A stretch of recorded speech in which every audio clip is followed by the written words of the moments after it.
Hi friends, 6 గంటల టైంలో పరమేశ్వరుని దర్శిస్తే చాలా చాలా మంచిదంట. స్వామి కరుణాకృప చాలా మన పైన సంపూర్ణంగా ఉంటుందంట.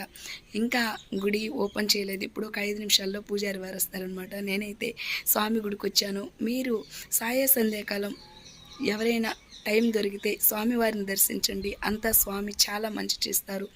ఏదైనా సరే ఇరుగు పొరుగు చల్లన మనము చల్లన అని స్వామివారు చెప్పారు. ఎప్పుడూ మనకు తెలిసి ఎవరికి ఎలాంటి హాని చేయకూడదనమాట. మన శక్తి కొంది మనము ఒకరికి సహాయమే చేయాలి కానీ చెడ్డ కోరకూడదు ఎవరిని కూడా. అంతా స్వామివారు చూసుకుంటారు. ఆయనకి తెలియంది ఏమీ లేదు. ఈశ్వరుడు చాలా గొప్పవాడు. పుట్టించేది ఆయనే, మనల్ని నీలం చేసుకునేది కూడా ఆయనే. సో ఇదొక్కటి మనం తెలుసుకుంటే అంతా సవ్యంగా సుఖ సంతోషాలతో ఉంటాం అన్నమాట. Thank you friends. నా వీడియో నచ్చితే ప్లీజ్ సబ్స్క్రైబ్.